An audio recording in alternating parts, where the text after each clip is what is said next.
বিসমিল্লাহির রহমানির রহিম। আসসালামু আলাইকুম রহমতুল্লাহ। আমি আছি মেহেদি হাসান, মেহেদি অর্গানিক ফার্ম থেকে। আপনারা জানেন আমি এখানে কিছু বরবটি গাছ লাগাইছিলাম এবং সিম গাছ লাগাইছি, লাউ গাছ লাগাইছি। সবই আপনাদের অবগত করা হয়েছে, সব কিছু আপনারা জানেন এবং সব কিছু আপনাদের আপডেট করা হয় প্রত্যেক দিন। আজকে তার ব্যতিক্রম নয়। আজকে আমরা আপডেট দিতে আসছি হচ্ছে আমাদের বরবটি গাছগুলো একটু ঘন হয়ে গেছে। আপনারা দেখছেন, যেহেতু আমি বীজ ফালাইছি, চারা লাগাই নাই, সেই জন্য একটু ঘন ঘন পড়ে গেছে। তো এত ঘন হইলে গাছগুলা ফল দিবে কম, বাঁচবে না বেশি, একটা দাপা লেগে মারা যাবে। সেই জন্য আমি চিন্তা করলাম যে আজকে কিছু গাছ আমি ওইখান থেকে উঠাইয়া স্থানান্তর করব অন্য জায়গায়। তো যেমন কথা তেমন কাজ আমি শুরু করে দিলাম। সকালবেলা ঘুম থেকে উঠেই এই কাজটা, যে আমি আগে গাছগুলা লাগাই দিই সারাদিনে। আমার যদিও বিকালে লাগানো উচিত গাছ, যেহেতু আমার সময় থাকে না বিকালে। আমি যেহেতু দোকানে চলে যাই 3টা-4টার দিকে, যখনই অবসর পাই আর কি, এদিকে কাজ সাইরা, তো বিকালে আর সময় থাকে না, সেই জন্য আমি বিকালে এটা করি নাই। আর অনেক রোদ উঠে ইদানিং 2-3 দিন যাবত তো অনেক গরম, আপনারা হয়তো ফিল করতেছেন। মেবি নিম্নচাপ আছে। তবে কিছুদিন আগে একটা খবর দেখছিলাম যে আগামী 10-12 দিনের মতো একটা বৃষ্টিবালাই আছে আর কি, যেটাকে বলে 10-12 দিন সারা দেশে বৃষ্টি হবে, যে কোনো প্রান্তে প্রান্তে বিভিন্নভাবে বিভিন্ন সময়। তো যাই হোক, ওদিকে না যাই, আল্লাহ পাক আমাদেরকে হেফাজত করুক সব বিষয় থেকে, সব সমস্যা থেকে, সব সমস্যা সমাধান করুক। এবং আজকে যে পরিবর্তন করতে যাচ্ছি, যে কাজটা করতে যাচ্ছি, সেটা হচ্ছে মূলত আমার এই বরবটির গাছগুলা ঘন হয়ে গেছে, সেগুলো আমি স্থানান্তর করে অন্য জায়গায় নিয়ে যাব। তো আপনারা দেখছেন আমি কাজটা করতেছি। অলরেডি আমি গর্ত করে রাখছি এবং সেই গর্তের জায়গায় এগুলো নিয়ে নিয়ে খালি রোপণ করে দেব। আর কিছু গর্ত করা লাগতে পারে। যাকে হচ্ছে আমার প্রথম গর্তটাতে দিতেছি। তা আমার প্রায় 8টা 10টা 12টা গাছের মতো এখান থেকে মুভ করছি। যাই হোক, এগুলা যদি মনে করেন উঠা যায় তাহলে আমার কোনো টেনশন নেই, এগুলা থেকে সবগুলা থেকেই ফল আসবে ইনশাআল্লাহ। কারণ হচ্ছে লক্ষণটা খুব সুন্দর লাগে। আগা টাগা হয়ে গেছে গাছের। তো আর বেশি দিন হয়তো লাগবেও না ফল আসতে। যাই হোক, এখন আমি হচ্ছে এগুলা মুভ করে দিতেছি, অন্য জায়গায় নিয়ে দিতেছি। কারণ হচ্ছে আমার জায়গাগুলা তো সেট করে রাখতে হবে। তারপরে আবার আমার কিছু ওই যে চাল কুমড়ার চারা লাগাইছে, ওইগুলাও ঘন আছে। ওগুলো আবার আরেকদিন সরাই দিব। কারণ হচ্ছে একসাথে থাকলে গাছে ফসল মানে ফল কম আসে এবং এগুলো হচ্ছে মইরা যাওয়ার সম্ভাবনা বেশি থাকে। তবে একটা জায়গায় 1টা বা 2টা গাছ থাকলেই হয়, লাউ গাছ বা চাল কুমড়ার গাছ। যাই হোক, এখন এখানে অনেক আগাছাও আছে, সেগুলোও পরিষ্কার করতেছি, সাথে সাথে গাছগুলো রোপণ করতেছি আর কি। আপনারা দেখতে পাচ্ছেন অনেক আগাছা হয়ে গেছে এই জায়গাটাতে। তো যেহেতু বৃষ্টির দিন, এখন গাছগুলাতে অনেক পুষ্টি এমনিতেই পায় এবং আগাছার শক্তি অনেক বেশি, এটা সবাই জানেন। এর আরেকটা ভিডিওতেও বলছিলাম, আগাছা আর আজিনিসের শক্তি অনেক বেশি থাকে, এটা যে কোনো বিষয়ে আর কি। তো আপনারা যাই হোক, এটাতে ধৈর্য হারানো যাবে না, আগাছাগুলো বাইছে দিতে হবে এবং গাছের সুষম খাদ্যও দিতে হবে। মানে গাছকে যদি আপনি সুষম খাদ্য দেন, গাছের যদি সুষম যত্ন নেন, তাহলে গাছ আপনাকে সুষম খাদ্য গিফট করবে আর কি, বা উপহার দিবে। সো এই দেখতেছেন আমার চাল কুমড়ার গাছগুলা, এগুলা আমার যেখানে বসছি আর সামনেই কিন্তু চাল কুমড়ার গাছগুলা। এগুলারও যত্ন নিতে হবে। এগুলা যত্ন নিতেছি না আজকে, শুধু বরবটি গুলা লাগাইতেছি স্থানান্তর করে। এবং এই যে ঘাস দেখতেছেন একেবারে ক্যামেরার সামনে, এই সবগুলা পরিষ্কার করবো আজকে ইনশাআল্লাহ তাআলা। তো যাই হোক, আমি হচ্ছে এখন মূলত গাছগুলা লাগাইতেছি, কারণ হচ্ছে এগুলা নিয়ে আমার বেশি কিছু পরিশ্রম করা লাগে নাই। কারণ হচ্ছে এগুলা শুধু বুনে দিছিলাম বিচিগুলা, এখন পর্যন্ত ভালোই বড় হয়েছে।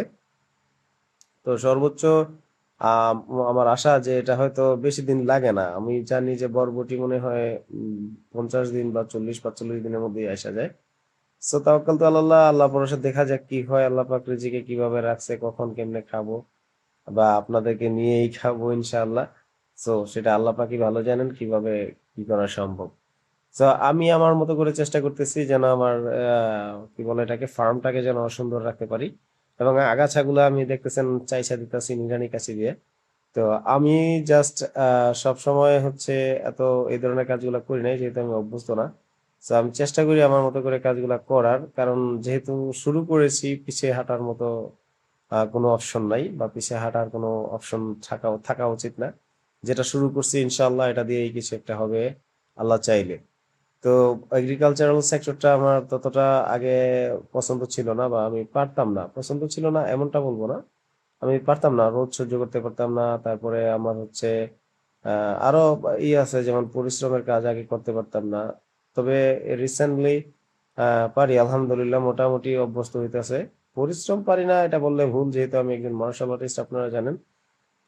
পরিশ্রম পারি, কিন্তু রোদে বা রোদের কাজগুলো করতে পারতাম না।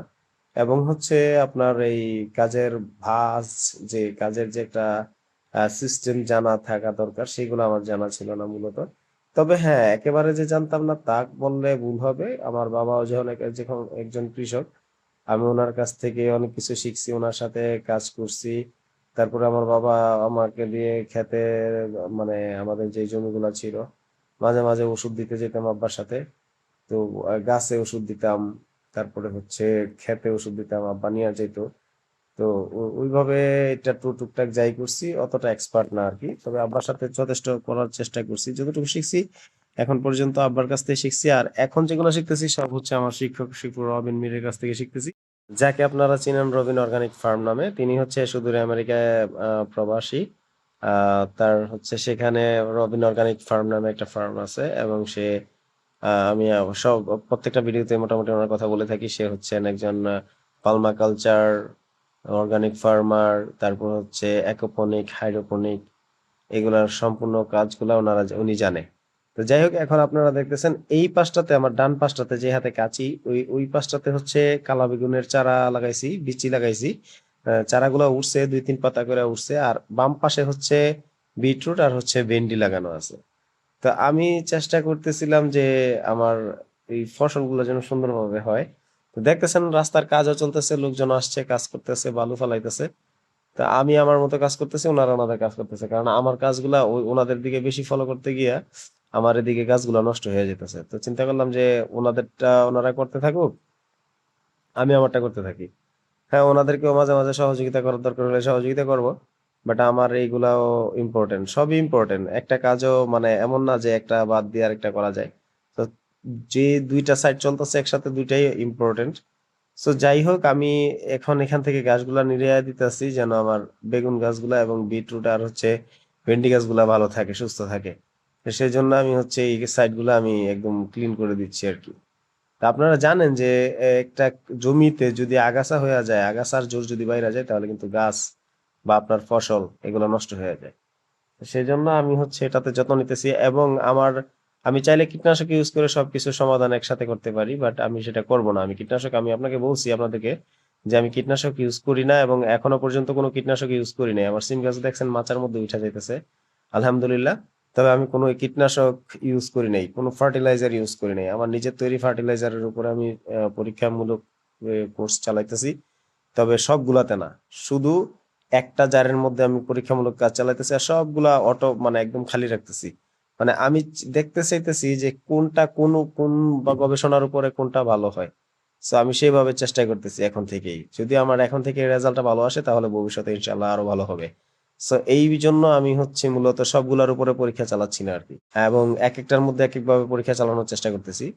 তো সেই জন্য মূলত আমি গাছ নিধনের কোনো ওষুধ দিচ্ছি না, গাছ নিড়ায় নিড়ায় উঠাইতেছি।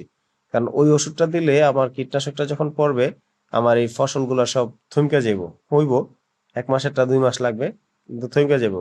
এগুলার উপরে একটা জোর পড়া যাবো, মানে কি বলে এটাকে, চাপাই দেওয়া বলে না, এরকম পড়বে আর কি। তো যাই হোক, এই জন্য আমি এগুলা করতেছি না।